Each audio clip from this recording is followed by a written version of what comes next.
जय हिंद आप सभी को। क्या हाल है आपके? कैसे हो मेरे प्यारे शिष्यों? हाँ, क्या हुआ अभी? एक ही केमिस्ट्री में ही हालत खराब हो गई। अभी तो पूरा सब्जेक्ट बचा हुआ है। हाँ, ऐसे कैसे काम चलेगा बताओ? थोड़ा सा लेवल अप हुआ और आप अभी से हारने लगे। यही तो जीतने की शुरुआत करनी है हमें। ऐसा थोड़ी होता है। यही चीजें तो करनी है, यही तो एक्स्ट्रा एफर्ट है जो तुम्हें लगाना है कि औरों से अलग कर देगा। यहाँ थोड़ी हार मानना है बताओ। जब मैं नहीं मान रहा तो तुम कैसे मान लोगे? थप्पड़ खाओगे अगर हार मान लिया तो। चलो, आज हम केमिस्ट्री की ओवरऑल लास्ट क्लास करने वाले हैं। अगला एक और क्लास होगा जिसमें हम जितने भी थ्योरीज पढ़ी हैं और कुछ एक थ्योरी जो बची हुई हैं उनको हम समराइज करके, ठीक है ना, एक वीडियो में पूरे में खत्म करेंगे। जितने थ्योरी हैं उनका साल और किस साइंटिस्ट ने दिया है, उस थ्योरी में बेसिक दो तीन लाइनें क्या कहती हैं, बस इतना करके हम समराइज करके उस पूरे को खत्म करेंगे। और दूसरा एक टॉपिक और छोटा सा रखेंगे। केमिस्ट्री में जितने भी खोज हुए हैं, जैसे आपसे इलेक्ट्रॉन का खोज पूछा हुआ है, आपसे न्यूट्रॉन का खोज पिछले सीजीएल मेंस में पूछा हुआ है, तो वो सारी चीजें जितने भी केमिस्ट्री में खोज हुए उन सबको हम एक वीडियो में कंसाइज करके कवर कर देंगे। स्पेशली उन बच्चों के लिए फायदेमंद होगा जो सीजीएल टीयर 2 देने वाले हैं। ठीक है, आज की क्लास स्टार्ट करते हैं। और केमिस्ट्री इन एवरीडे लाइफ आज का हमारा चैप्टर है। जैसा कि आपको पता है, हम लेवल अप कर रहे हैं अपने केमिस्ट्री का। स्पेशली उन बच्चों के लिए है जो अपना रैंक सुधारना चाहते हैं, चाहे वो फर्स्ट अटेम्प्ट में ही हो या ऑलरेडी जो रिपीट मोड पे चल रहे हैं उनके। ठीक है, ये आखिरी चैप्टर है। कुछ छूट जाए तो आप कमेंट कर देना मेरे को कि सर ऐसे सवाल आ रहे हैं जो मेरे से हुए नहीं। आप जा करके प्रीवियस ईयर लगा कर देखना, कोई से भी एग्जाम के, सीजीएल, सीएचएसएल, सीपीओ, कुछ भी एग्जाम में जो भी आपको लगता है, रेलवे, आरआरबी, जो भी एग्जाम आप देते हो उन सबको लगा कर देखना। कोई भी क्वेश्चन आकर छूटता है केमिस्ट्री से, आकर मुझे बताना कमेंट में कि सर ऐसी ऐसी बात है। कमेंट नहीं बोल सकते तो फिर आप आकर के टेलीग्राम पर मुझे बता सकते हो। जिनको नहीं पता है, टेलीग्राम ग्रुप का लिंक डिस्क्रिप्शन बॉक्स में रहता है। वहाँ मैं अपने सारे डॉक्यूमेंट्स, सारे पीडीएफ नोट्स वहाँ अपलोड कर देता हूँ क्लास के बाद। ठीक है, तो जो अभी तक ज्वाइन नहीं किए हैं वो ज्वाइन कर सकते हैं। आज की क्लास स्टार्ट करते हैं। स्टार्ट करेंगे केमिस्ट्री इन एवरीडे लाइफ से।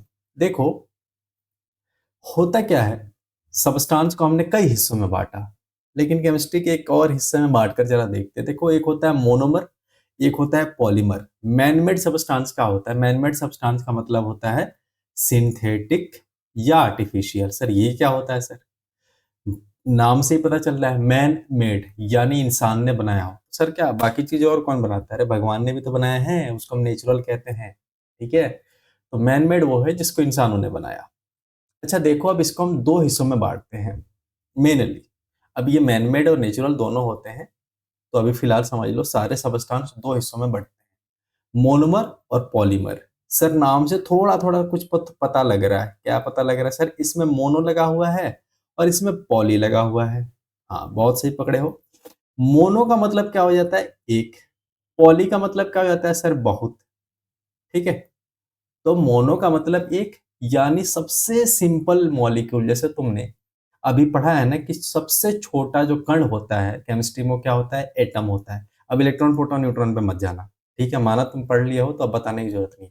अभी फिलहाल के लिए इतना समझ लो, सबसे छोटा कण क्या होता है? एटम होता है। जितने भी चीज बनते हैं, चाहे वो मॉलिक्यूल बने चाहे वो सबस्टांस बने, सब एटम से ही मिलकर बने होते हैं। ऐसे ही केमिस्ट्री में जो भी सबस्टांस है उसका सबसे छोटा मॉलिक्यूल क्या कहलाता है? मोनोमर कहलाता है। ठीक है, और जो भी जैसे पानी बनता है ना, हम कह रहे हैं ना कि एक मॉलिक्यूल वाटर, ये एक मॉलिक्यूल H2 हो गया। ऐसे ऐसे 1 लाख मॉलिक्यूल मिलेंगे तो 1 लाख अमाउंट ऑफ वाटर बना लेंगे। ठीक है, तो जो सबसे एक यूनिट हुआ ना उसको हम मोनोमर कह देते हैं, और बहुत सारा हो गया तो उसको पॉलीमर कह देते हैं। समझ गए बात? बायोलॉजी पढ़ेंगे तो वहां मैं बताऊंगा सारे जितने भी दुनिया में जीव जंतु हैं सब कोशिका के बने हुए हैं, यानी मोनोमर क्या हो गया? कोशिका। और ऑर्गन, ऑर्गन सिस्टम, टिश्यू, ये सब क्या हो गए? पॉलीमर। समझ आ गई बात? देखो, इसका उदाहरण होता है एमिनो एसिड। ठीक है, हम पढ़ेंगे जब बायोमोलिक्यूल एक चैप्टर आएगा, जब हम बायोलॉजी पढ़ेंगे ना, तो वहाँ बायोमोलिक्यूल और बायोकेमिस्ट्री का एक चैप्टर पढ़ेंगे, तो वहां मैं पढ़ाऊंगा आपको एमिनो एसिड और प्रोटीन का डिटेल फिगर क्या होता है। ठीक है, एमिनो एसिड मान लो एक मॉलिक्यूल होता है। ऐसे ऐसे अगर कई सारे एमिनो एसिड आपस में मिल जाए ना, तो वो बना लेते हैं प्रोटीन। ये एग्जाम्पल भी मैंने ऐसा लिया ना जो सीधा तुमसे एग्जाम में पूछा जाता है। ठीक है, अब देखो मैन मेड सब्सटेंस अब पढ़ते हैं। मैन मेड सब्सटेंस को मेनली चार टाइप में बांटा गया है, जो तुम्हारे नोटबुक में है, टेक्स्ट बुक यानी एनसीईआरटी में है। कौन कौन सा है सर?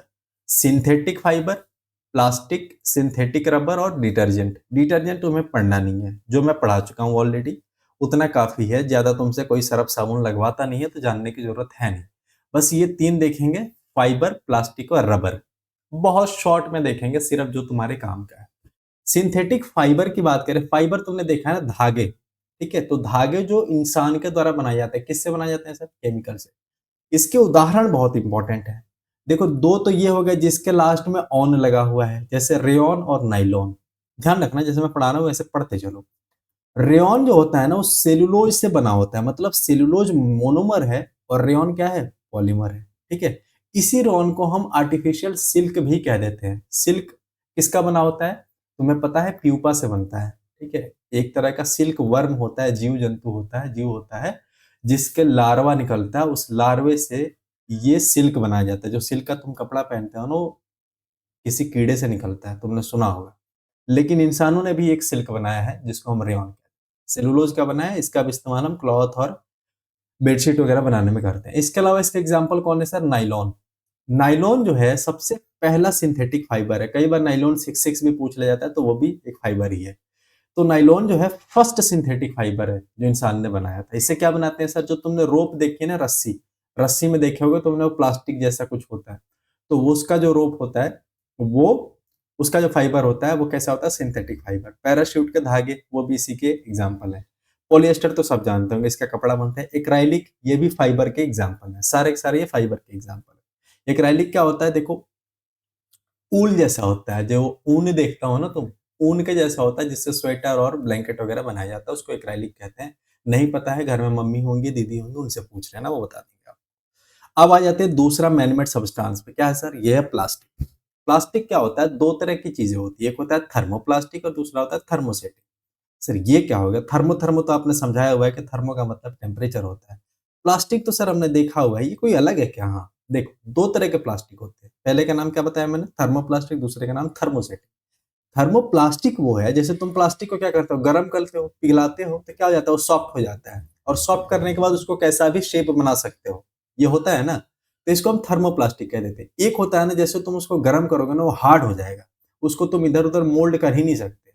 ठीक है, तो एक प्लास्टिक वैसा भी होता है, उसको हम थर्मोसेटिंग कह देते हैं, मतलब सेट हो जाता है वो। इसके एग्जाम्पल कौन है? थर्मोप्लास्टिक के पहले एग्जाम्पल देख लो। जो तुम्हारे घर में पॉलीथीन है, अच्छा, ये नाम में क्या है? Polyethene. Poly plus ethene. Ethene हमने पढ़ा था ना, अल्कीन, याद आ रहा है? इथीन में क्या था? यानी दो कार्बन थे, और डबल बॉन्ड होगा, यानी CH2, डबल बॉन्ड CH2, इसको हम इथीन कह देते हैं। ठीक है, अब देखो, ये हो गया पॉलीथीन। पीबीसी क्या होता है सर? पॉलीविनाइल क्लोराइड, वो भी थर्मोप्लास्टिक का एग्जाम्पल है। जो तार के ऊपर जो कवरिंग लगा होता है, वो पीबीसी का लगा होता है, देखा तुमने? उसको गर्म करके भी लोग छील लेते हैं, जैसे वो मुलायम हो जाता है, उसको निकाल लेते हैं। उसके अलावा जो पीवीसी पाइप होता है ना, घर में तुम्हारे पाइप डलता है प्लम्बर में या वायरिंग के लिए, वो पीवीसी पाइप होता है। ठीक है, तो उसका इस्तेमाल भी इसमें पीवीसी में किया जाता है। टेफलॉन किस में इस्तेमाल होता है? जो बर्तन होता है ना, आजकल नॉन स्टिकी बर्तन बहुत चलने लगा है, तो उसके सरफेस पर जो तुम देखते हो ना, काला काला सा, वो टेफलॉन का बना हो। ठीक है, यहाँ जो हैंडल होता है ना, वो भी टेफ्लॉन का बना होता है। ठीक है, ये आग से पकड़ता नहीं है, इसलिए इसका जनरली इस्तेमाल करते हैं। सस्ता इस्तेमाल करोगे तो ये काफी नुकसानदेह हो जाता है। चलो, थर्मोसेटिंग का एग्जाम्पल क्या हो गया सर? Bakelite, melamine. बस। अब तीसरा नंबर जो होता है, वो होता है सिंथेटिक रबर। सिंथेटिक रबर की अगर हम बात करें, तो ये मेनली पेट्रोलियम प्रोडक्ट से बना होता है। रबर तो तुमने देखा ही होगा, रबर तो देखा ही होगा। एग्जाम्पल इसके बस ध्यान रखना, जैसे ब्यूना एस, ब्यूनाइन, ये दोनों नाम तो याद आ जाएंगे। ब्यूना एस में एस क्या है? स्टाइरीन है। क्या नाम है? स्टाइरीन। स्टाइरीन ब्यूटाडाइन रबर पूरा नाम है। और इस ब्यूना इस तुमने देखा है ना, टायर जो बनता है मोटरसाइकिल में या कार है, उनके जो टायर्स बनते हैं, वो सारे ब्यूनाइस के बने होते हैं। जो फुटवेयर बनता है, चप्पल वगैरह, वो सब ब्यूनाइस के बने होते हैं। एक होता है नियोप्रीन।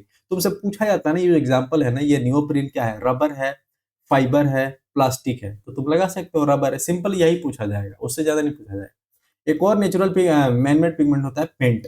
यहाँ से भी सवाल पूछ लिया जाता है, इसमें क्या क्या मिला होता है सर? तो एक तो पिगमेंट जिससे कलर आता है, और एक थिनर। ठीक है, थिनर क्यों होता है? ताकि उसको स्टिक करा सके, मतलब चिपका सके। तो पिगमेंट में क्या क्या होता है सर? एक तो जिंक ऑक्साइड, अगर व्हाइट पिगमेंट है, सफेद है, तो जिंक ऑक्साइड या टाइटेनियम ऑक्साइड, या फिर क्या हो जाता है, व्हाइट लेड होता है उसमें मिला हुआ। इंपॉर्टेंट नहीं है, बस इतना ध्यान रखना है। थिनर क्या होता है सर? थिनर एक तरीके का सॉल्वेंट होता है। सॉल्वेंट मतलब जिसमें कोई भी चीज घुला सकते हो। किसका बना होता है? टर्पीन ऑयल का बना होता है या केरोसिन का बना होता है। चलो, बस इतना हो गया। अब आ जाता है मेन मुद्दे पर, आज का जो मुद्दा है उस पर। आज का मुद्दा क्या है सर? तो हमारे निजी जीवन में केमिस्ट्री कहाँ कहाँ इस्तेमाल होता है उसको हम पढ़ेंगे। मेनली जो आज का मुद्दा है वो है दवाई, वो है मेडिसिन, वो है ड्रग। एक फर्क तुम्हें आज ही पता चलेगा बहुत सारे लोगों को, सर ड्रग और मेडिसिन दोनों एक होता है या अलग अलग होता है? देखो, जब तुम कोई सा भी दवाई अगर ओवरडोज ले लो, ठीक है, एक्सट्रीम में ले रहे हो, जिससे क्या हो जाए तुम्हें नुकसान होने लगे, तो वो ड्रग बन जाता है, उसको ड्रग कहते हैं। लेकिन जब कोई दवाई उतने अमाउंट में ले रहे हो जिससे तुम्हारे शरीर को फायदा हो, जैसे कहते हैं ना कि ये दवाई लेना, एक टैबलेट खाना सुबह, एक टैबलेट शाम, वो चाहे तो सीधा कह सकता है कि 5 टैबलेट आज खा लेना, 5 टैबलेट शाम में खा लेना, या 10 अभी खा लेना है। पर ऐसा डॉक्टर क्यों नहीं कहता? इसलिए क्योंकि तुम्हारा बॉडी उस पर रिएक्ट करता है। ठीक है, तुमने देखा होगा लोग क्या करते हैं, वो जो ड्रग लेते हैं वो नॉर्मल मेडिसिन ही होता है। ठीक है, उसका ओवरडोज लेते हैं, उसके वजह से क्या हो जाता है, वो हेलुसिनेट हो जाते हैं, मतलब अपना होश गवा देते हैं। समझ रहे हो ना? बॉडी रिएक्ट ही नहीं करता उस पर, कई सारी चीजें होती हैं।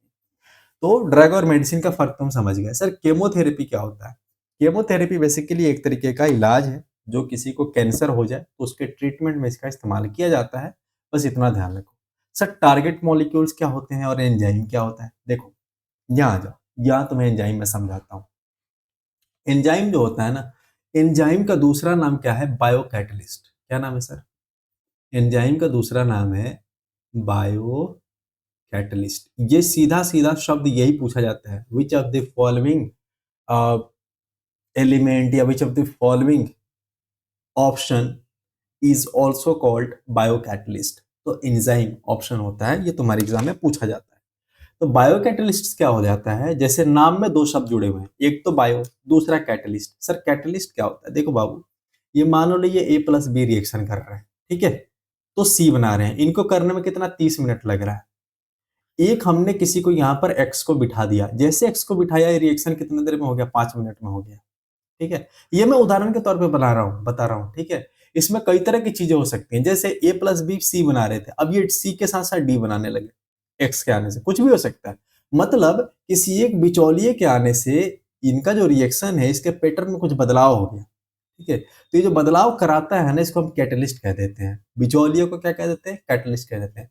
अब एंजाइम को बायो कैटलिस्ट क्यों कहते हैं सर? क्यों? क्योंकि एंजाइम जो होता है एक तरीके का प्रोटीन होता है। ठीक है, कई बार तुमसे पूछा जाता है कि all enzymes are protein, all enzymes are protein, या ऑल प्रोटीन्स आर एंजाइम्स। ये बचपन में खूब पूछा होगा तुमसे। ऑल प्रोटीन्स आर एंजाइम्स, इन दोनों में से कौन सा सही है स्टेटमेंट? तो पहला स्टेटमेंट सही है, दूसरा स्टेटमेंट गलत। ठीक है, जितने भी एंजाइम्स है वो सारे के सारे प्रोटीन होते हैं, लेकिन सारे प्रोटीन एंजाइम नहीं होते। ठीक है, तो पहली बात तो ये समझ गए एंजाइम क्या है? एक तरीके का प्रोटीन है सर। ठीक है, अब ये होता कहाँ है? किसी ना किसी लिविंग बीइंग के अंदर होता है, मतलब जितने जीव जंतु जिंदा है ना उनके अंदर होता है, इसलिए इसको हम बायोकैटलिस्ट कह देते हैं। ये करता क्या है? जो बॉडी में रिएक्शन हो रहा है, जो भी तरह की क्रियाएं हो रही हैं, उनमें ये क्या कर देता है? थोड़ा सा उसको बढ़ावा चढ़ावा दे देता है, थोड़ा बढ़ा देता है, या जितना रिक्वायर्ड है ना उतना कर देता है ये एंजाइम, इसीलिए इसको हम बायोकैटलिस्ट कहते हैं। अब सर बताइए टारगेट इंटरेक्शन क्या हो जाता है या टारगेट मॉलिक्यूल क्या होता है? जैसे उदाहरण के तौर पे कहते हैं ना, तुमने दवाई खाई, कहाँ पे? मान लो तुम्हारा हाथ कट गया, ठीक है, हाथ कट गया, तो एक तो तरीका है तुम वहां पर मरहम लगा दो, ठीक है, लेकिन एक तरीका है उसको सुखाने के लिए या ठीक करने के लिए तुम टैबलेट्स खाते हो। टैबलेट कहाँ खाते हो? टैबलेट लेते हो, इनहेल करते हो मुंह में, माउथ में, तो वो मुंह में गया और ठीक क्या हो गया? तुम्हारे हाथ का घाव। कैसे हो गया सर? तो होता क्या है, उस टैबलेट में गया केमिकल, ठीक है, उस केमिकल गया। अब इस केमिकल को क्या करता है? इसको पहुंचाना है कहां तक? इस हाथ तक। इस हाथ तक पहुंचाने का काम कौन करेगा? एक बिचौलिया करेगा। उस बिचौलिए का क्या नाम है? एंजाइम नाम है। ठीक है, तो जहां पहुंचाया वो क्या हो गया? टारगेट। टारगेट वही तो होता है जहां पर तुम्हें पहुंचना है। ठीक है, तो टारगेट, और किसको पहुंचा दिया? ड्रग को। ठीक है, मेडिसिन को पहुंचा दिया वहां तक, तो इसी को हम कह देते हैं ड्रग टारगेट इंटरेक्शन। इन दोनों के बीच में इंटरेक्शन करवा दिया। कौन करवा दिया? एंजाइम। कौन है एंजाइम? बायोकैटलिस्ट। समझ आ गई बात? यही काम होता है इस पूरे पूरे मेडिसिन के प्रोसेस में। अब आ जाओ एक एक करके हम जो इंपॉर्टेंट मेडिसिन है उसके बारे में पढ़ते हैं। सबसे पहला है एंटासिड। एंटासिड क्या हो जाता है सर?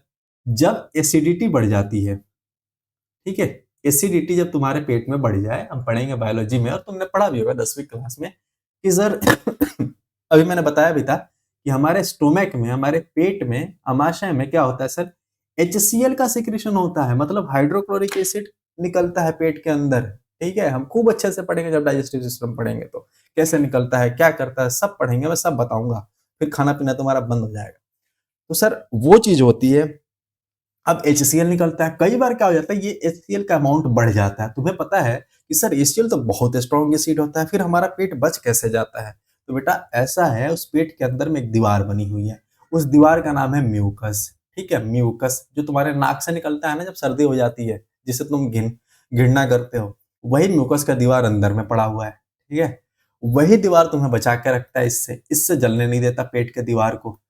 ठीक है, कई बार ऐसा हो जाता है कि वो दीवार को तोड़ देता है HCl, या गला देता है या इसका लेवल बढ़ जाता है HCl का, तो तुम्हें एसिडिटी का फील होता है, मतलब पेट में गुड़गुड़ाहट, गड़बड़ शुरू हो जाती है। तो अब एसिडिटी हो गई है तो तुम्हें क्या लेना पड़ेगा, इसको न्यूट्रलाइज करने के लिए बेस लेना पड़ेगा, तभी तो न्यूट्रलाइजेशन रिएक्शन होगा। याद आ रहा है, उदासीनीकरण अभिक्रिया। तो एसिड को न्यूट्रलाइज करने के लिए बेस लेना पड़ता है, या इस बेस का दूसरा नाम क्या हो जाएगा, एंटा एसिड।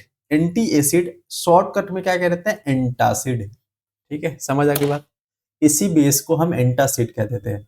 ये जितनी दवाइयां तुम्हें दिख रही है, जैसे सोडियम हाइड्रोजन कार्बोनेट, याद आ रहा है, NaHCO3, इसी को तुम सोडियम बाइकार्बोनेट कह देते हैं। याद आ रहा है, mixture of aluminium and magnesium hydroxide, सब में हाइड्रोक्साइड है। हाइड्रोक्साइड किसके अंत में आता है बताओ, बेस के अंत में आता है ना, बेस के अंत में आता है ना। तो ये सारे बेसिक हैं, जैसे रेंटीडाइन तुम खाते हो, जिंटेक, याद आ रहा है, घर के लिए। तो ये रेंटीडाइन जितने गैस के दवाई पर तुम देखोगे ना लिखा होगा, वो क्या करता है, एसिडिटी को कम करता है।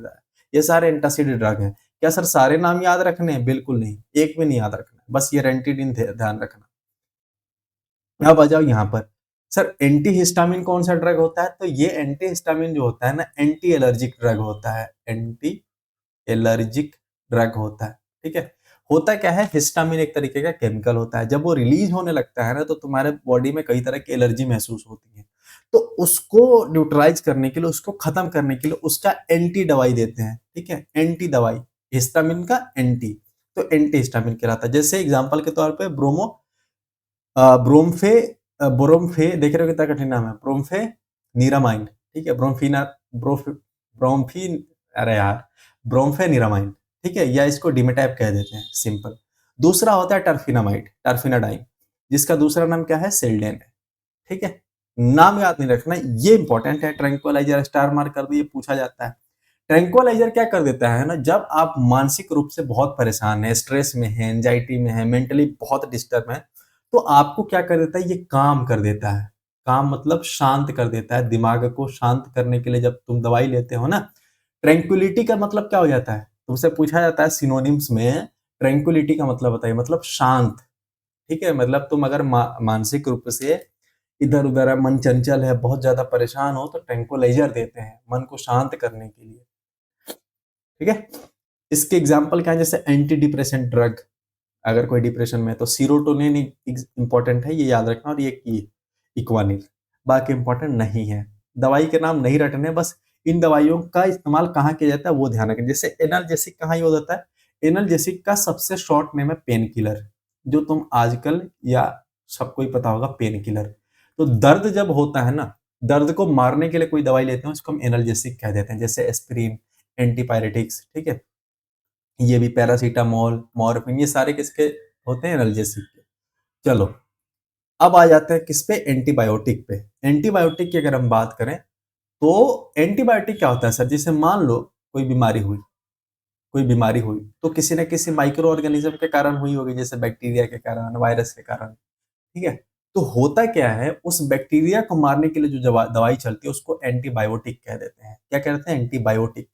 ठीक है, सबसे पहला एंटीबायोटिक कौन था सर, पेनिसिलिन था। किसने बनाया था, अलेक्जेंडर फ्लेमिंग ने 1928 में। इस पे मार देना 10 स्टार। ठीक है, एग्जाम्पल और भी कोई है क्या सर, हाँ है, जैसे पेनिसिलिन, ऑफ्लोक्सासिन और एरिथ्रोमाइसिन, क्लोरामफेनिकोल। देखो यहाँ पर दो शब्द लिखे होंगे, एक तो बैक्टीरिया साइडल और एक लिखा होगा बैक्टीरियोस्टेटिक। इतना डिटेल में कोई नहीं पढ़ाएगा, लेकिन तुम पढ़ लो। बैक्टीरियोसाइडल क्या होता है, साइड शब्द जहां भी आता है ना, CIDE, उसका मतलब हो जाता है मारना, ठीक है। और स्टेटिक का मतलब क्या हो जाता है, उसको बस न्यूट्रलाइज कर देगा, मारेगा नहीं, बस उसको शांत कर देगा, ठीक है। तुम्हें पता होगा कि हमारे पेट में, हमारे गट में, हमारे इंटेस्टाइन में बहुत सारे ऐसे बैक्टीरिया हैं, जीवाणु विषाणु हैं, जिनका रहना बहुत जरूरी है, ठीक है। हम मार देंगे ना तो बहुत दिक्कत हो सकती है, उनका रहना बहुत ज्यादा जरूरी है। याकुल्ट पिया है किसी ने, तो उसमें बहुत सारे माइक्रो ऑर्गेनिज्म दिए जाते हैं जो तुम्हारे गट के लिए बहुत हेल्पफुल होते हैं। वो इसीलिए ताकि पेट में रहना उन माइक्रो ऑर्गेनिज्म का काफी जरूरी होता है। तो जैसे तुम लेते हो ना फ्लोक्सासिन, नॉर्मली जाओगे फ्लोक्सासिन ले लोगे, वो क्या कर देता है, बैक्टीरिसाइडल होता है, वो जितने अच्छे बुरे जितने भी बैक्टीरिया हैं उन सबको मार देता है, ठीक है। बीमारी तो ठीक करेगा ही करेगा, लेकिन अच्छे बैक्टीरिया को भी मार देता है। पेनिसिलिन भी वही काम करता है। लेकिन कुछ ऐसे होते हैं ना जो बैक्टीरिया को मारते नहीं है, शांत कर देते हैं, ठीक है। जैसे एरिथ्रोमाइसिन, जैसे आपका क्लोरामफेनिकोल, ये सारे के सारे। उसके अलावा एक दवाई आता है एंटीसेप्टिक। क्या होता है सर, जैसे तुम्हारे कहीं पर हाथ वाथ कट जाए, घाव हो जाए, फोड़ा फुंसी हो जाए, ठीक है, कट लग जाए, तो उन सब जगहों पर क्या करते हो तुम, कोई लिक्विड या फिर कोई मरहम लगाते हो, उसको हम क्या कहते हैं, एंटीसेप्टिक कह देते हैं। जैसे एक है एग्जाम्पल डिटॉल, सबसे फेमस। डिटॉल किसका मिक्सचर है सर, तो क्लोरो ऑक्सीलिनॉल और टार्पिनॉल, ये दो चीजों से मिला करके बना है, दोनों में ऑल ऑल है, तभी इसका नाम डेटॉल है, ठीक है। और क्या एग्जाम्पल है सर, फ्यूरासीन, सोफ्रामाइसिन तो सबसे मोस्ट इंपॉर्टेंट है, सोफ्रामाइसिन स्टार मार्क कर लो, ये तुम इस्तेमाल करते ही हो, घाव वगैरह हो जाता है तो। उसके अलावा टिंचर ऑफ आयोडीन बहुत इंपॉर्टेंट है, 2 to 3% आयोडीन इन एल्कोहल, ठीक है। जब एल्कोहल में आप 2 से 3% आयोडीन मिला देते हो, ऐसे सॉल्यूशन को हम टिंचर ऑफ आयोडीन कह देते हैं। ये काफी इंपॉर्टेंट है, काफी बार पूछा गया है। अब आ जाता है डिसइंफेक्टेंट। देखो डिसइंफेक्टेंट और ये ऊपर वाला जो है आपका एंटीसेप्टिक, इन दोनों में लोग कंफ्यूज हो जाते हैं। देखो डिसइंफेक्टेंट क्या हो जाता है ना, जैसे तुम फर्श वगैरह साफ करने के लिए जैसे तुम लाइजोल और ये सब चीजें इस्तेमाल करते हो, उससे क्या हो जाता है, मतलब कि नॉन लिविंग चीज, जितने निर्जीव वस्तु है ना, उनको साफ कर रहे हो, उस पर जो बैक्टीरिया कीड़े मकोड़े लगे हुए उनको मारने के लिए जब इस्तेमाल करते हो तो डिसइंफेक्टेंट। अगर जिंदा चीज इंसान का कट पड़ जाए तो एंटीसेप्टिक, ठीक है। तो वही बात यहाँ लिखा गया है। इसका एग्जाम्पल तुम देख लो, फिनाइल वगैरह जो तुम डालते हो, क्लोरीन डालते हो, ये सब इसी के एग्जाम्पल है। अब आ जाता है एक एंटी फर्टिलिटी ड्रग। यहाँ से एक क्वेश्चन पूछा हुआ है बीपीएससी ने, ये सेम एग्जाम्पल आया हुआ था बीपीएससी में। एंटी फर्टिलिटी ड्रग क्या होता है सर, तो नाम से ही पता चल रहा है कि ऐसा ड्रग, ऐसी दवाई जिससे फर्टिलिटी ना हो, प्रजनन ना हो, प्रजनन को रोकने के लिए, जैसे आईपील, अनवांटेड 72, ये क्या करते हैं ना, हम पढ़ेंगे बायोलॉजी में कि वो प्रोजेस्टेरॉन लेवल को हाई कर देते हैं। प्रोजेस्टेरॉन लेवल को हाई कर देते हैं तो जो फीमेल रिप्रोडक्टिव सिस्टम होता है उसमें क्या हो जाता है, यहाँ पर होता है एक यूट्रस का दीवार, ठीक है। ये अंदर में होता है यूट्रस का दीवार, जिसको हम कह देते हैं इंडोमेट्रियम। ट्रेलर देख लो बाबू, बहुत मजा आने वाला है बायोलॉजी में, ठीक है। इंडोमेट्रियम, बीच वाले को कह देते हैं मायोमेट्रियम, और सबसे लास्ट वाले को कह देते हैं पेरीमेट्रियम। सो जो अंदर वाला ये जो वॉल होता है ना, जिसको हम इंडोमेट्रियम कह देते हैं, ये क्या हो जाता है, हर मंथ में आकर के ब्रेक डाउन करता है, ब्रेक डाउन करके रिलीज होता है। बहुत डिटेल में पढ़ेंगे कैसे होता है, क्या होता है, सब पढ़ेंगे, लेकिन बहुत शॉर्ट में बता रहा हूँ, ये हर महीने ब्रेक डाउन करके रिलीज होता है, जिसको आप क्या कह देते हो, पीरियड कह देते हो, या फिर आप मेंस्ट्रुएशन साइकिल कह देते हो, ठीक है। ये होता है, ये हर महीने में एक बार होता है। अब अगर मान लो इसमें क्या हो जाता है ना, ये इसलिए ब्रेक डाउन करना जरूरी है क्योंकि जब मान लो स्पर्म गया एक मेल का और फीमेल का एक सेल आया, तो दोनों जब फ्यूज करते हैं ना, फर्टिलाइजेशन होता है, दोनों का मेल होता है, तो जाकर के इसी दीवार पर सबसे पहले चिपकते हैं, इसी दीवार पर चिपकते हैं। अगर मान लो जैसे चिपके या चिपकने से पहले ही इस दीवार को तोड़ दिया जाए तो ये घटना घटेगी ही नहीं, तो प्रेगनेंसी होगी ही नहीं। तो होता क्या है, इस दीवार को तोड़ने के लिए जो सबसे जरूरी चीज है वो है प्रोजेस्टेरॉन। तो ये जो ड्रग जो देते हैं ना, आईपील और अन72, जो भी ड्रग्स हैं, ये क्या करते हैं, प्रोजेस्टेरॉन के लेवल को बढ़ा देते हैं अचानक से, और इस दीवार को तोड़ देता है। दीवार को तोड़ा तो एग सेल और जो स्पर्म अंदर गया हुआ है, ये इन सबको बाहर लेकर के निकल जाता है। तो यहाँ से क्या हो जाती है, फर्टिलाइजेशन के जो चांसेस होते हैं वो बिल्कुल डिक्लाइन कर दिया जाता है। समझ आ गई बात। चलो ये बहुत डिटेल में हम पढ़ेंगे जब बायोलॉजी पढ़ेंगे। यहाँ देखो, mixture of synthetic oestrogen and progesterone, दोनों के एग्जाम्पल देख लो, ठीक है। दोनों के एग्जाम्पल नोवेस्टेरॉल और नॉर एथिंड्रॉन, ये वाला एग्जाम्पल पूछा गया था बीपीएससी के एग्जाम में। दोनों में नो नो लगा हुआ है। एस्टेरॉल दिख रहा है आपको, एस्टेरॉल से ऐसे याद रख सकते हो, ये एस्ट्रोजन को बढ़ा देता है।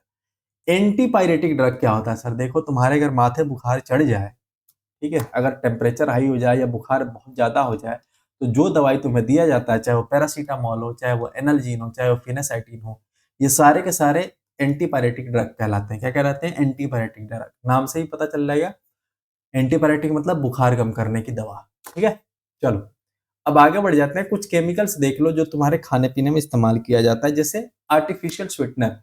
नेचुरल नेचुरल शुगर किसको कहते हैं हम? जरा बताना, नेचुरल शुगर किसको कहते हैं? नेचुरल शुगर कहते हैं फ्रुक्टोज को, ये ध्यान रखना है आपको। ठीक है, इसलिए कहते हैं क्योंकि जितने फल फ्रूट में मिठास होती है ना, वो सब में फ्रुक्टोज पाया जाता है, इसीलिए इसका नाम फ्रुक्टोज है। अब आ जाओ आर्टिफिशियल स्वीटनर। आर्टिफिशियल मतलब नाम से ही पता चल रहा है कि ऐसा मतलब मीठा लगने वाला सब्सटेंस जो आर्टिफिशियली बनाया गया हो, किसी इंसान आदमी ने बनाया, जैसे चीनी, शक्कर, गुड़, ठीक है, वो सारी चीजें। जो इंपॉर्टेंट है वो ये है सैकरिन। सैकरिन इसलिए इंपॉर्टेंट है क्योंकि जो तुम गन्ने का जूस पीते हो ना, उससे 500 गुना ज्यादा मीठा है बेटा, देख लो। एक होता है स्पार्टेम, एक होता है सुक्रालोज। सबसे ज्यादा जो मीठा होता है वो होता है एलिटियम, जो कितना गुना ज्यादा होता है? 2000 गुना ज्यादा शुगर से मीठा होता है। सुक्रालोज तकरीबन 600 गुना ज्यादा होता है, शुगर केन से मीठा होता है। और एस्पार्टम जो होता है ये तकरीबन 100 टाइम्स ज्यादा होता है। इंपॉर्टेंट नहीं है, बस ध्यान रखना आप। ठीक है, चलो अब कई बार पूछ लेता है फूड प्रिजर्वेटिव। जैसे फूड प्रिजर्वेटिव में क्या होता है, जैसे तुम अचार वगैरह देखते हो ना, तो वो इतने दिन तक रखने के बाद भी खराब नहीं होता है। प्रिजर्वेटिव का मतलब होता है आप कितने दिन पर तक भी रखिए, खराब नहीं होगा। तुम जो भी पैकेट वाला सामान खाते हो ना, उन सब के पीछे देखना एक प्रिजर्वेटिव डाला होगा, लिखा होगा। क्यों डाला जाता है वो? ताकि खाना खराब ना हो। सर कौन कौन सा ऐसा चीज है जो हम घर में चाहें तो उसको डाल दें और खाना खराब ना हो? जैसे टेबल सॉल्ट। टेबल सॉल्ट क्या होता है? NaCl। NaCl के डालने से खाना वगैरह खराब नहीं होता है। अब ऐसा नहीं है कि तुम डाल के छोड़ देना, बेटा ऐसे नहीं होता। ठीक है, उसके अलावा भी कई सारे फैक्टर्स हैं। ठीक है, उसके अलावा शुगर डालने से भी खाने को तुम बचा सकते हो, वेजिटेबल ऑयल से भी बचा सकते हो, और सोडियम बेंजोएट से भी बचा सकते हो। स्टार मार्क कर लो, ये पूछा हुआ है सोडियम बेंजोएट वाला। ठीक है, इसके अलावा salt of sorbic acid, propanoic acid भी है, बट इंपॉर्टेंट नहीं है। जो तुम्हारे खाने में फूड केमिकल पाए जाते हैं वो कौन से सर? एक होता है एंटीऑक्सीडेंट। एंटीऑक्सीडेंट क्या हो जाता है? देखो, helps in food preservation bye retarding from oxygen. मतलब एंटीऑक्सीडेंट क्या कर देता है? नाम में ही लिखा हुआ है एंटीऑक्सीडेंट, ऑक्सीजन का उल्टा। मतलब ऑक्सीजन को आने ही नहीं देगा तो फूड खराब होगा नहीं, क्योंकि ऑक्सीजन चाहिए किसी भी चीज को एक्टिवेट होने में। जो भी माइक्रो बैक्टीरिया है, माइक्रो ऑर्गेनिज्म है, उन सबको एक्टिवेट होना है, काम करना है, तो ऑक्सीजन चाहिए। ऑक्सीजन आएगा नहीं, माइक्रो ऑर्गेनिज्म ग्रो होंगे ही नहीं। कई सारे हैं जो बिना उसके भी ग्रो हो जाते हैं, but that is a different case, हटा दो उसको। ये चैप्टर ऐसा ही है बाबू, देखो इसमें इसमें मैं कुछ नहीं कर सकता। ये चैप्टर ऐसा ही है, इसमें कुछ नहीं आता, यही सब चीजें आती हैं। अब इसमें मैं क्या बताऊं तुम्हें? बताओ, जितना मैं चाह सकता हूँ समझा करके पढ़ाना, मतलब इंटरेस्टिंग बना करके पढ़ाना मैं कर रहा हूँ। ठीक है, बस तुम्हें एक बार गो थ्रू कर लेना है क्लास के बाद से। सो एंटीऑक्सीडेंट मैंने बता दिया, एग्जांपल देख लो, BHT, BHA। इंपॉर्टेंट नहीं है बिल्कुल भी, बस एक बार देख लेना। इसके अलावा कुछ और भी इंपॉर्टेंट मैनमेड सब्सटेंस है, जैसे ये इंपॉर्टेंट है, जहां से क्वेश्चन आते हैं। फर्टिलाइजर। फर्टिलाइजर मतलब जो तुम खाद वगैरह इस्तेमाल करते हैं, इफको वाला वो। फर्टिलाइजर में सबसे मेन 3 चीज पाए जाते हैं। क्या क्या पाए जाते हैं सर? NPK। कौन कौन? NPK। N से क्या होता है? नाइट्रोजन, P से फास्फोरस, K से पोटेशियम। पूछा गया है अभी बीपीएससी में, पिछले साल पूछा हुआ था 70 या 69 में, कि जो प्लांट का अर्ली ग्रोथ होता है वो कौन कराता है? जरा अभी तुम बताना इन तीनों ऑप्शन को पढ़ के। नाइट्रोजन जो होता है ये क्या करता है? लीफ के ग्रोथ को बढ़ाता है। लीफ के ग्रोथ यानी पत्तियों के ग्रोथ को, फूल वगैरह के ग्रोथ को, उसके लिए कौन रिस्पॉन्सिबल है? नाइट्रोजन। फास्फोरस क्या करता है? रूट और सीड, इन दोनों के डेवलपमेंट के लिए बहुत जरूरी है। ठीक है। पोटेशियम क्या कर देता है? जो स्टेम है, जो तना ऊपर निकला हुआ है, उसको मजबूत कर देता है, साथ साथ बीमारी से बचाता है। एक बात बताओ, शुरुआत में तुम्हें कौन लगता है कौन काम करता होगा? फास्फोरस काम करता है। फास्फोरस सबसे पहले कौन काम करता है? फास्फोरस। वही तो रूट डेवलप करा रहा है, वही तो सीड को डेवलप कर रहा है, बीज को डेवलप कर रहा है, जड़ को डेवलप कर रहा है। तो सबसे अर्ली स्टेज में कौन काम करता है? फास्फोरस। ठीक है, इतना ही ध्यान रखना, इससे ज्यादा नहीं पढ़ाऊंगा। सीमेंट तुमसे पूछा जाता है, बताओ पूछा जाता है कि नहीं पूछा जाता सीमेंट से? हाँ, सीमेंट की बात करें तो इसको क्या करते हैं? लाइमस्टोन, क्ले और जिप्सम, ये 3 चीजों को हिट करके, गर्म करके बनाया जाता है, मिक्स करके। सबसे ज्यादा जो मेन कंस्टिट्यूएंट वो कौन है? लाइम है, वही लाइमस्टोन, जिसको कैल्शियम कार्बोनेट लिखते हैं। कितना है सर? तकरीबन 62%। इसके अलावा क्या है, सिलिका, एल्यूमिनियम, मैग्नीशिया, ये आयरन ऑक्साइड या फेरस ऑक्साइड, ये सारे भी हैं, लेकिन सबसे मेन कौन है, लाइम। तुमसे पूछा भी यही जाता है। इसके अलावा क्या है सर, इस सीमेंट में कैल्शियम और एल्यूमिनियम के सिलिकेट्स होते हैं। ठीक है, सबसे इंपॉर्टेंट ये है कि जो लोग सीमेंट वाले फैक्ट्री में या गोदाम में गोडाउन में काम करते हैं, उनको एक बीमारी हो जाती है, वो क्या कहलाती है, साइटोसिलिकोसिस कहलाती है। बस इतना ही ध्यान रखना, इससे ज्यादा नहीं। जो भी क्वेश्चन आएगा इसके अंदर से ही आएगा। तीसरा मैनमेड सब्सटेंस क्या है सर, ग्लास। ग्लास की बात करें तो ट्रांसपेरेंट होता है, तुमने देखा होगा। नॉन क्रिस्टलाइन होता है, ठीक है, मतलब क्रिस्टल नहीं होते हैं। उसी को एमॉर्फस सॉलिड कह देते हैं, और इसको हम सुपर कूल्ड लिक्विड भी कहते हैं। सर ये सॉलिड होता है, लेकिन आप लिक्विड कैसे कह रहे हैं, सुपर कूल्ड लिक्विड। जैसे तुम पानी को बिल्कुल जमा दो, बर्फ बन जाएगा। था तो वो लिक्विड ही, लेकिन जम गया तो बर्फ हो गया, अब सॉलिड हो गया ना। तो वैसे ही ये भी क्या होता है, शुरू में लिक्विड होता है जब बनाया जाता है, बाद में जमने के बाद क्या हो जाता है, बिल्कुल सॉलिड हो जाता है, हार्ड हो जाता है। इसमें किस किस चीज से मिलकर बना होता है, मेनली सिलिका, सोडा और लाइम, ये तीन चीजों से मिलकर बना होता है। इसमें सबसे जो मेन कंपोनेंट है वो कौन सा होता है, सिलिका होता है। पूछा गया आपसे एसएससी के एग्जाम में, फ्लिंट ग्लास का फॉर्मूला पीबीओ, क्राउन ग्लास का फॉर्मूला के2ओ। के2 या बेरियम ऑक्साइड या पोटेशियम ऑक्साइड, ठीक है, ये क्या होता है, लेड ऑक्साइड। इसके अलावा कुछ इंपॉर्टेंट गैस देख लो, यहां से भी क्वेश्चन आ जाता है, जैसे बायोगैस। अभी पूछा हुआ था एपीपीसीएस में। एपीपीसीएस में तो भाई झंडा गाड़ दिया हमें, जितने भी केमिस्ट्री क्वेश्चन आए तुम्हारे लेक्चर के बाहर एक भी नहीं आया, देख रहे हो। पीसीएस में क्वेश्चन आ रहे हैं यहाँ से। तो बायोगैस की बात करें तो कंबस्टिबल गैस फ्यूल, मतलब ऐसा गैस होता है जिसको तुम जला सकते हो, जलाने में इस्तेमाल लेते हैं। Produced on decomposition of organic matter. जैसे ऑर्गेनिक मैटर क्या होता है, यहां पर मैंने लिखा हुआ है, ये देखो। ऑर्गेनिक और इनऑर्गेनिक मैटर के बारे में थोड़ा समझ लो। ऑर्गेनिक और इनऑर्गेनिक मैटर की अगर हम बात करें तो ऑर्गेनिक मैटर वो होता है ऐसा मैटर जो जनरली किससे प्राप्त हो, लिविंग बींग से, ठीक है, लिविंग बींग से या जो भी जिंदे लोग हैं। इनऑर्गेनिक जो होता है ये नॉन लिविंग से मिलता है, नॉन लिविंग से मिलता है। ये जो मेनली होता है ना, ये कार्बन हाइड्रोजन का बना होता है, जिसको हाइड्रोकार्बन भी कह देते हैं। और ये जो होता है इसमें हाइड्रोजन और कार्बन एब्सेंट होते हैं, ठीक है, बस इतना ध्यान रखना है। आगे बात समझ। अब ऊपर आ जाओ, कहाँ गया, हाँ ये रहा। सो ये क्या होता है, जैसे जितने भी ऑर्गेनिक मैटर है ना, ऑर्गेनिक मैटर में कोई भी चीज जो जिंदा चीज से निकल रहा है, जैसे मान लो गोबर हो गया या कोई भी चीज हो गई, ठीक है, तो उसका तुमने सब्सटेंस ले लिया, वो क्या हो जाता है, जब इस पे कीड़े लग गए, इसको सड़ा दिया, सड़ाने के बाद क्या हो गया, हाँ ध्यान रखना, ये एब्सेंस ऑफ ऑक्सीजन, मतलब ऑक्सीजन के गैर हाजिरी में कीड़े इसको सड़ाते हैं। सड़ाने के बाद क्या हो जाता है एक तरह का फ्यूल बनता है, तेल बनता है, उसको हम बायोगैस कहते हैं। बायो नाम ही इसीलिए रखा गया क्योंकि वहां कीड़े वगैरह लगते हैं, माइक्रो ऑर्गेनिज्म लगते हैं, उनके वजह से ये हो रहा है, ठीक है। पूछा जाता है बायोगैस में सबसे मेन कौन होता है, तो मीथेन। इसके अलावा कार्बन डाइऑक्साइड, हाइड्रोजन गैस और H2S। H2S यानी हाइड्रोजन सल्फाइड और नाइट्रोजन गैस, ये सारे गैस इसमें होते हैं। कई बार पूछा गया सबसे मेन कौन है, मीथेन, ठीक है, 50 से 70%। उसके बाद कार्बन डाइऑक्साइड। दूसरा जो इंपॉर्टेंट गैस है वो है एलपीजी। एलपीजी यानी लिक्विफाइड पेट्रोलियम गैस, जो तुम्हारे घर में कुकिंग गैस होता है। इसके अलावा एक और कुकिंग गैस होता है जिसको पीएनजी कहते हैं, ये भी तुम्हारे घर में आता है। एलपीजी बेसिकली किस किस चीज का बना होता है, इसमें दो गैस होते हैं, ब्यूटेन और प्रोपेन, ठीक है। सबसे मेन गैस कौन है, ब्यूटेन, 60%।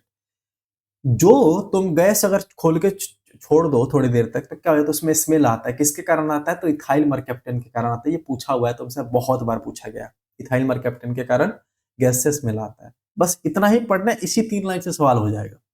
नेचुरल गैस की बात करें सर, नेचुरल गैस क्या होता है, जो फॉसिल फ्यूल होता है ना, जीवाश्म ईंधन जिसको तुम कहते हो, मतलब हजारों लाखों साल पहले जब कोई जानवर, पेड़ पौधे, पशु पक्षी जब मरे होंगे, वो जमीन के तह में दब गए। अब उसको खोद करके इंसान निकालता है, जिसको हम क्रूड ऑयल कह देते हैं, फॉसिल फ्यूल कह देते हैं, जीवाश्म ईंधन जिससे हम पेट्रोल डीजल कहते हैं, उसको हम नेचुरल गैस कह देते हैं क्योंकि वो नेचुरली प्रेजेंट है। उसमें क्या हो जाता है ना, मेनली मीथेन होता है, 85 से 90% मीथेन पाया जाता है, ये भी पूछा जाता है। उसके बाद इथेन 3 से 6% और उसके बाद प्रोपेन ब्यूटेन। इसी नेचुरल गैस के 2-3 टाइप्स है, जैसे सीएनजी तुम देखते हो ना, कंप्रेस्ड नेचुरल गैस। इसमें क्या कर देते हैं, कंप्रेस कर देते हैं नेचुरल गैस को, दबाते हैं एक टैंक के अंदर, काफी बड़े टैंक के अंदर, और उसको इकट्ठा करते हैं। और इसमें जो मेन कंस्टिट्यूएंट होता है वो CH4 होता है, यानी कौन होता है, मीथेन होता है। सीएनजी में मीथेन होता है, और ये थोड़ा सा इससे अच्छा होता है, कार्बन डाइऑक्साइड कम रिलीज करता है, एनवायरमेंट पोल्यूशन कम फैलाता है। पीएनजी की बात करें तो पाइपलाइन नेचुरल गैस होता है, मतलब जो तुम्हारे घरों में आता है, कई लोग देखोगे पाइपलाइन के थ्रू गैस आता है, तो उसमें ये पीएनजी डाला जाता है। एलएनजी क्या होता है सर, लिक्विफाइड नेचुरल गैस होता है, ठीक है, ये क्या करते हैं, नेचुरल गैस को ठंडा कर देते हैं बिल्कुल 162 डिग्री, माइनस 162 डिग्री पर। क्यों? ताकि इसी नेचुरल गैस को स्टोर करके सालों सालों तक रखा जा सके। बस। अब कुछ इंपॉर्टेंट और गैस देख लो, जैसे सबसे पहला हो जाता है carbon dioxide. Main main gas जो मैंने पढ़ा दिया वो नहीं लिखे हैं, जो छूट गए हैं या जो इंपॉर्टेंट है वो मैंने लिख दिए हैं। Carbon dioxide symbol CO2, use कहाँ होता है, सोडा में और फायर एक्सटिंग्विशर में। इसी कार्बन डाइऑक्साइड का यूज होता है सॉफ्ट ड्रिंक में। मैं पढ़ा चुका हूँ आपको, सॉफ्ट ड्रिंक में या जो भी तुम सोडा वगैरह पीते हो ना, सोडा वगैरह, कोल्ड ड्रिंक, उन सब में इसका इस्तेमाल होता है। ओजोन फॉर्मूला होता है O3, यूवी प्रोटेक्शन देता है। पता है ना तुम्हें, स्ट्रेटोस्फीयर में होता है, ज्योग्राफी जब हम पढ़ेंगे वहां बताऊंगा मैं। स्ट्रेटोस्फीयर में तुम्हारा ओजोन मिलेगा। ठीक है, यूवी से हमें यानी अल्ट्रावायलेट रेज से हमें बचाता है। एक होता है क्लोरीन गैस, फॉर्मूला Cl2, क्यों? क्योंकि ये डाइएटोमिक होता है, पढ़ा चुका हूँ। इसमें काम आता है वाटर प्यूरिफिकेशन में। इसके बाद आता है helium gas. Helium gas formula क्या होता है, He। हीलियम गैस क्यों इंपॉर्टेंट है, क्योंकि बलून में यही भरा जाता है। एक होता है argon gas, formula Ar। Sir इसका इस्तेमाल कहाँ होता है, जो बल्ब वगैरह में होते हैं ना, बल्ब, ट्यूब्स, इन सब में इसको भरा जाता है। नाइट्रस ऑक्साइड N2O, इसका दूसरा नाम है लाफिंग गैस, मोस्ट इंपॉर्टेंट है, याद रखना। एसिटाइलिन का दूसरा नाम है इथाइलिन। इन दोनों का फॉर्मूला सेम होता है। क्या होता है इसका structure, CH triple bond CH पूछा जाता है। ठीक है, C2H2।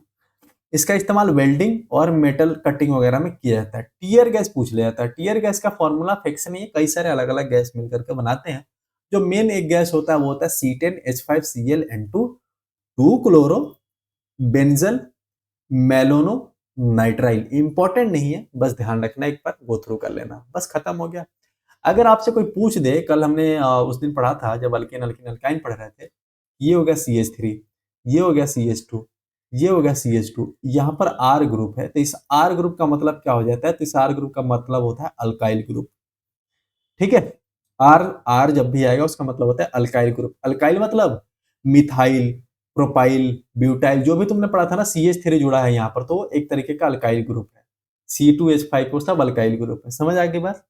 बस इस क्लास में इतना ही था, इसके बाद हम आखिरी क्लास करेंगे। पढ़ते रहिए। देखो, एफर्ट अगर लगाओगे ना, फायदा भी तुम्हें ही होगा, रिजल्ट में भी, ओवरऑल भी। जितना बेहतर एफर्ट लगाओगे उतना बेहतर रिजल्ट मिलेगा, ये गारंटी है। जो भी चीजें तुम्हें पढ़ाई जा रही है ना, क्वालिटी चीजें पढ़ाई जा रही है। कहीं से भी तुम तुलना कर सकते हो, जो भी लोग पेड पढ़ रहे हैं वहां से भी तुलना कर सकते हो। भाई जी जान लगाए इसको बनाने में, बहुत रिसर्च करके चीजें बनाई गई हैं, एक एक लाइन, एक एक पॉइंट लिखा गया, जो वहां से क्वेश्चन आ रहे हैं। अब मैं क्या प्रमाण दूं, जितने भी एग्जाम हुए अभी हाल में, जितने भी एग्जाम हुए सब में क्वेश्चन आए हैं। तुम किसी भी एग्जाम में उठा करके देख लो। ठीक है, तो जो पढ़ा रहा हूँ वो ध्यान से पढ़ लो, इसके अलावा कुछ भी पढ़ने की जरूरत नहीं। तो मैं लगता है इसके बाद जाकर के PYQ लगाना है केमिस्ट्री की, लगता है कोई क्वेश्चन छूट रहा है, मुझे आकर बताना सर फलाना क्वेश्चन छूट रहा है। ठीक है, बाकी पढ़ते रहो, हिम्मत रखो बिल्कुल, और मेहनत करते रहो। मिलते हैं जल्दी। अब एक आखिरी वीडियो वही आएगी जिसमें सारी चीजें कंबाइन रहेंगी, सारे थ्योरी प्रिंसिपल मॉडल्स। बस उसके बाद से हम फिजिक्स से स्टार्ट करेंगे अच्छे से, और फिजिक्स थोड़ा सा लंबे वीडियोज रहेंगे क्योंकि हम उसको जल्दी खत्म करेंगे। ठीक है, चलो मिलते हैं जल्दी। टाटा बाय बाय, जय हिंद।